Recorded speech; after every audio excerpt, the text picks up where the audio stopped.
Hello YouTube, Dave here again. A while back, I began running the Crown of the Kobold King for Pathfinder 2nd Edition. I wanted to introduce Pathfinder 2e to an in-person group, consisting largely of the players that I had from my original in-person games before I moved away from where we're living now when I was gone for a decade. But now that I'm back, I wanted to touch base with all the players in that former group again and try to bring it back together and just have some fun playing some games. I enjoy my online games immensely. They've been a great source of joy and just like really great times, but it's also a lot of fun to have some people like actually at your table and being able to interact with without any latency issues or anything like that. So when I first set out to run Crown of the Kobold King, I was hoping to do a session by session recap series, and I did that for all of two videos, which captured through the events of three sessions. And then I kind of ended up, unfortunately, getting away from it. We started running the Crown of the Kobold King a lot more consistently, so it went from sort of like a monthly to a bi-weekly game, and it was just fast enough that we were going through things and everybody was there that I no longer felt the need to be doing the recaps, and there were other things that were kind of taking up my time at that point in time. But I do feel like I want to at least go back and cover some of the key events from my running of the Crown of the Kobold King campaign and sort of give my thoughts on the adventure and scenario as a whole. So when we last left off, I started with each of the players having connections to the specific plot threads of the adventure. So some of the characters were looking for a specific NPC that they had lost contact with or had gone missing from the town of Falcon's Hollow. You had like the arcane characters that were interested in this great magic that was apparently hidden somewhere within the dwarven ruins of Droskar's Crucible. So I was, using those elements to try to connect the characters to the scenario. However, we did have some turnover as far as player characters were concerned. So we had lost Harsk, the dwarven ranger, who was one of the pre-gens. We then lost our dwarven druid character that was part of the group. He was the hermit that was looking for one of the hunters from Falcon's Hollow who had gone missing. We had lost our Knoll Barbarian, and we lost a few other characters along the way. The Knoll Barbarian was replaced by a gunslinger initially. And as they were going through and exploring Droskar's Crucible, the gunslinger and the rest of the group got into this fight where the encounter location was some sort of workshop. And you had this dwarven skeleton whose head was crushed, but he had this like strange gauntlet on. And it turns out that the table he was on was like an automated like anvil type of situation. It wasn't a table, it was an anvil. And it was this animated anvil that the players were able to destroy. And then the gunslinger, who had a pistol that he would use in one hand and I think it was a rapier in the other hand, looked at the gauntlet, thought it was, really interesting looking, put it on only for it to be a cursed item that turned his hand into just a giant ball of like a giant like iron ball. Now it was fully functional as a weapon, although it made certain other aspects difficult, and unfortunately that character also did not survive the events of the Crown of the Kobold King. But as they were going through the levels of Droskar's Crucible on the second like sub level beneath this ruined monastery, they did finally find the hunter that the hermit was looking for and hoping to find. And they were able to rescue him, and they took him back, not necessarily to the town itself, or at first they weren't planning on taking him back to the town. They did find some other people that they rescued and gave some scavenged weapons to. However, this NPC was pretty beat up, and he wouldn't be able to make it on his own.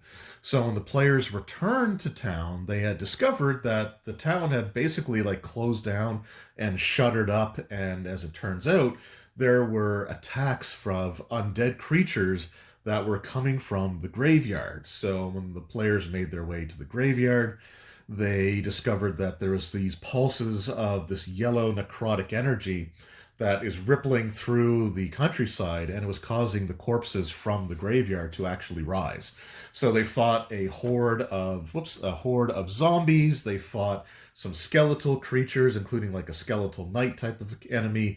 But they were able to put all of those undead down, and they were able to end the undead threat and earn a bit more of a reputation for themselves within Falcon's Hollow.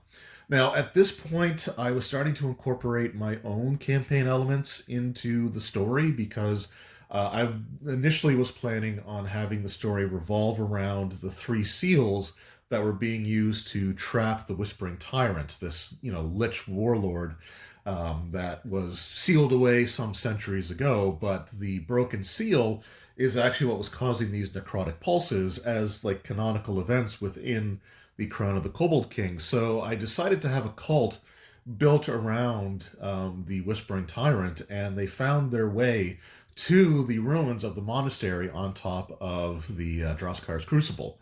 When the players returned, they found these cultists there, and they could hear them sort of in this courtyard, and they snuck up on like their location. I can't remember if this was part of one of the sessions that I had discussed or not. I don't think it was, but anyway, the players were trying to be like really stealthy and really cautious, except for the Amiri, who was one of the pre-gen characters being played by one of the players. So he was playing this barbarian, and he was playing this barbarian as a very impulsive character, which is fine. So they heard like these cultists talking, and he decided to like leap over this sort of like low wall that was near like the stable section of this monastery, and I let him place his mini exactly where he wanted to. However, as it turns out, he placed his mini next to where I had on my map, had placed and predetermined that I was going to have this young black dragon. And so he landed right in front of it, and the battle ensued. The players took out this necromancer that was traveling with them, this female necromancer. They were able to defeat her as well as most of the cultists. Oddly enough, they were concentrating their attacks on the weaker opponents and kind of largely ignoring the dragon, which worked more or less to their detriment, as the dragon incapacitated the entire party.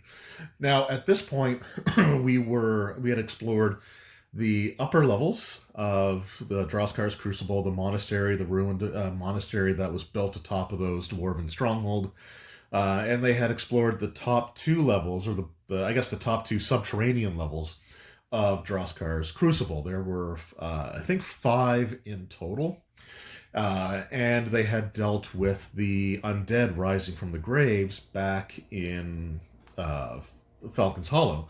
And I'm not necessarily that I wanted to wrap things up or try to accelerate things, but when the players all got incapacitated and knocked out, there was a location on the sub-level 4, like the 4th level down, in the dungeon that was a perfect place to have the players as prisoners, because it was literally a sacrificial chamber where there were chains and everything already built into the walls. So the players actually ended up bypassing an entire level of the dungeon, finding themselves as prisoners here. Now, this moment, I wanted it to run a bit more cinematic, and not have the players worry too much about like being able to do enough damage to defeat some of these cultists or anything like that. So, the cultists would come up to the characters as they were in chains, and they would kind of slap them around, or they would, talk trash to them. And eventually, one of the players was able to, the Myconid, or not the Myconid, the Fungus Leshy witch, who has this, one of the feats is that she has living hair, or one of the witch class features was living hair. So, her like mushroomy, was it mycelia or whatever it's called, ended up like wrapping around one of the cultist necks and stabbed it like a twig, causing him to drop the key that they were able to use to free themselves. And from there, they were exploring this 4th sublevel of the dungeon. where they came across one of my favorite encounters from the entire adventure, which is they found this room where the cultists were kind of hesitant to go into, and there were signs that they were sort of hesitant to go into that location. However, it was where their gear, the player character's gear, was stashed because it was a place that they didn't really think the players would be able to actually get their stuff back. Because when they entered that area, there was this huge crystalline structure suspended like in from the ceiling, and within this crystalline structure was the spirit of one of the monks from the monastery above, one of the keepers of the Whispering Tyrant's seal, and he was here to warn the player characters about the destruction of the seal and what that could mean for the rest of Galarian. And as he was trying to help the players with that, a pulse of energy came out from the damaged seal and struck this apparition, transforming him into a wraith. And this fight was pretty brutal because the players spent most of the fight without any of their equipment. They didn't have their armor, they didn't have their weapons. Those items were located in a chest on the far side of this large circular chamber. But they spent a lot of the fight with this wraith, which had some pretty powerful abilities. And they, it was like I said, it was a rough time. They had to spend some time resting after that. But again, the cultists were a bit leery of this apparition, so they tried to generally stay away as much as they can. I only broke that when I needed to introduce another character because the gunslinger ended up dying. I think in the course of the fight with the wraith, I believe, and was replaced by a swashbuckler who actually ended up not dying throughout the rest of the campaign, even though this player was on his third character now. So they met this swashbuckler who joined the party. As they were looking through the rest of the level, they came across this workshop with these lit candles, several lit candles around the room. And, I wasn't necessarily expecting them to trigger the trap encounter that existed here, but they did end up doing that by messing with the candles, which was the only way to trigger this encounter where, as the candles melted and the players were messing with them, it formed a Tallow Guardian, which was sort of like a construct guardian type of creature. And that was a pretty rough fight as well. They also fought this amalgamation creature of like 6 or 7 other dwarves that had been like bound together in that same chamber where they woke up chained to the walls. And that was a rough fight as well, before finally making their way down to the final level of the dungeon, where the Kobold King, Murlocup, or whatever his name was, where he was hiding out. And they made their way, fighting a few, battles and stuff along the way. And when they reached the Kobold King's chamber, they decided to try scrying, because on the level above, they had defeated the spellcaster, the necromancer, that initially at the beginning of the campaign, his backstory was that he was here. He's the one that broke the seal in the first place. And the initial way that I had a player character connected to him specifically was this was the Gnoll Barbarian, and this necromancer came to the Gnoll tribe and had struck a deal where a group of Gnoll warriors would escort him in exchange for treasure and things along those lines, which he never lived up to, as he was turned into sort of an undead abomination there. But he had this staff with him, which was kind of cool because it allowed him to do like clairaudience and clairvoyance once per day, as well as some other like eyeball oriented spells, which were kind of weird but kind of cool nonetheless. And when they were using the clairvoyance portion of the spell, or the wand's staff's effect, it does create like a visible sensor, like a visible thing that the Kobold King was able to see and look directly at before he shut it down. The players then opened the door to this chapel where the Kobold King and some of his stronger minions were hanging out. And of course, because they didn't open up the door right away, it did allow the Kobold sorcerer that was there to ready in action to cast a fireball at the party once they opened the door. And that's exactly what happened. And they were brutally damaged by that fireball and actually had to retreat back to a safe location on the level above where they rested up before finally coming down and having this climactic showdown with the Kobold King, which also involved not only slaying him and his minions, but after he was defeated, he actually rose again as an undead abomination. And he was in his living form. He was an absolutely horrific battle for the player characters. Like, everybody was down on their hit points. Some of the characters were at like wounded 2. Almost everybody in the group had been knocked unconscious at some point. However, once he turned into an undead creature, he was now vulnerable to like the heal spell and its area of effect and other like the 2 action heal. And he did go down a lot easier in his undead form as he did in his living form. But the players collected the crown, they collected whatever treasures were in the dungeon, and they ended up leaving and going back to Falcon's Hollow where the campaign would continue. So yeah, the Crown of the Kobold King. This was a really cool campaign, and they're one of the things that I'm really impressed by when it comes to encounter design is just how accurate the Pathfinder Second Edition level system is for their creatures. I'm still was very much in the mindset or used to the way that like Dungeons and Dragons, for example, tended to handle enemy challenge ratings or enemy levels compared to the players. And it's usually a situation where the player characters can, relatively be expected to take out a creature that tends to be a challenge rating or a level of 3 or so higher than theirs. But once you got to like more than a level above what the player characters were, these guys were absolutely brutal. Like their attack bonuses, their armor classes, their saving throw DCs. It's really a marvel just how well, at least at these lower levels, I will say, because I haven't run high level Pathfinder 2nd Edition or anything like that. So I can't really vouch for that yet. But it's really amazing how well the level system really works.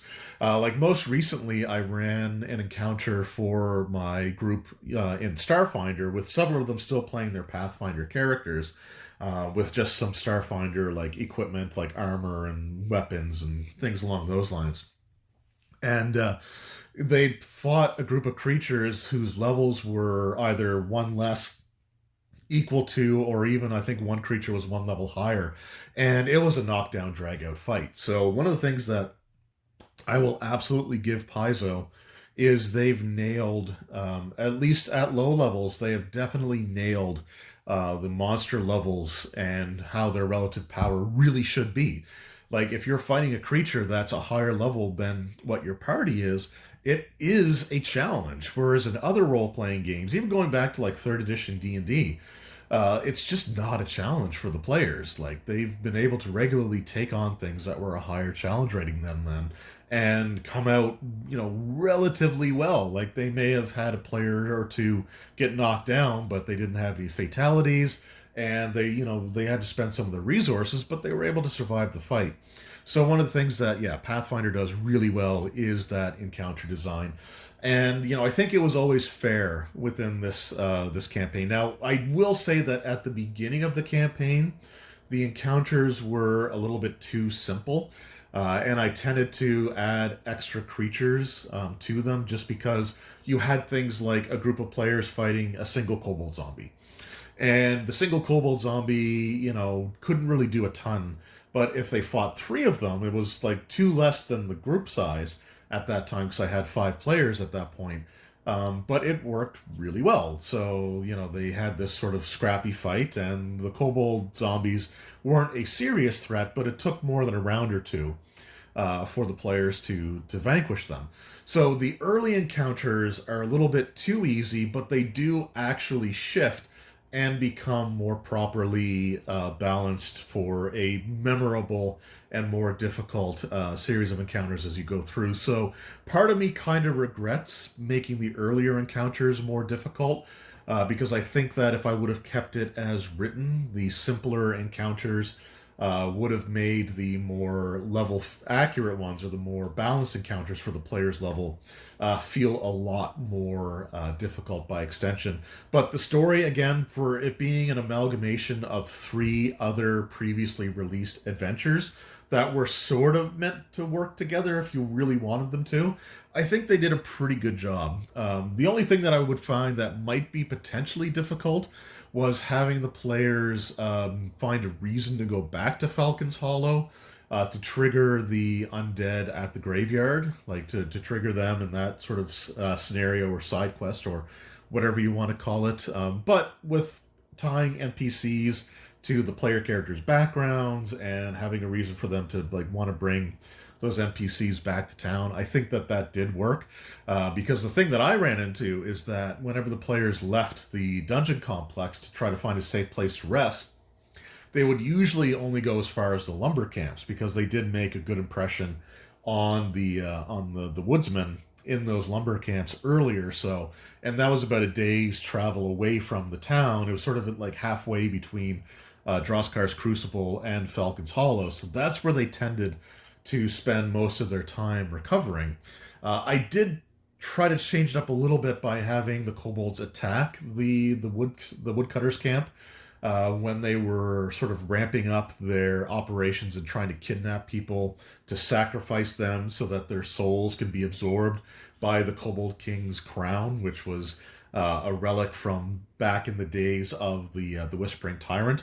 But you did have like these stories going on kind of at the same time, and it made for like a more in like a nuanced or more multifaceted adventure than what you would normally have, because the story of the breaking of the Whispering Tyrant's seal and the damage that's causing is largely in a vacuum or sort of separate from what the Kobold King is trying to do by empowering this crown to try to get it to its like full potential, which is, you know, an artifact of very like fell powers if it ever reaches its true form, which it pretty much does or almost does by the time that the players reach the Kobold King himself.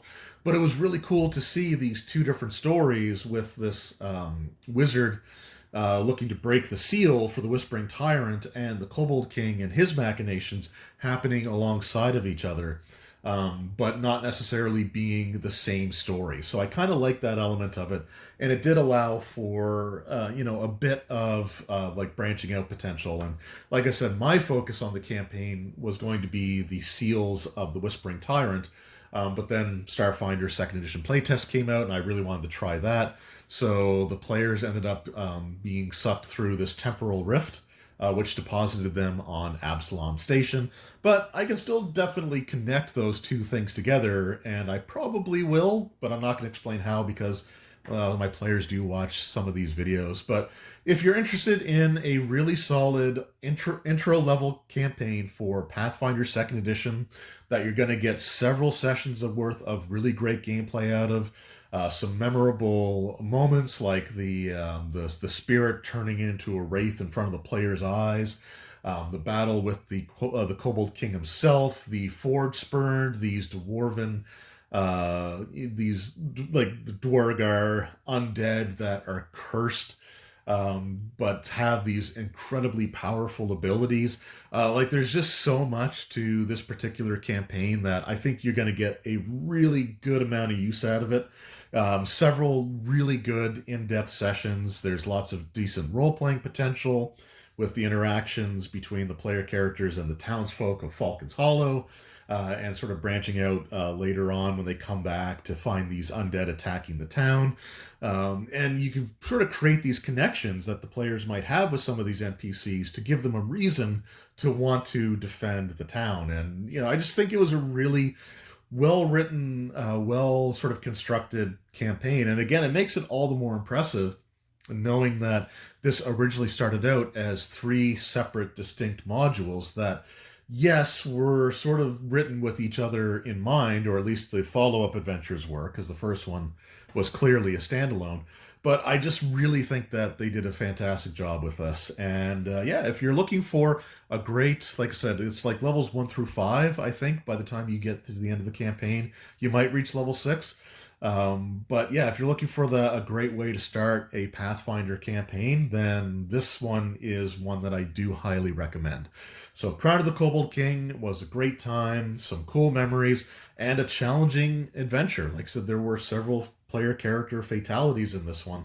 And that's something that you don't necessarily get a lot of. And it's not that it's so dangerous that, it's like a meat grinder, but it's just a situation where there are definitely consequences for making bad decisions. And that's kind of what happened in a few situations with this game. And it also really hammers home the idea that the player characters, they're being knocked unconscious and healed back up to consciousness.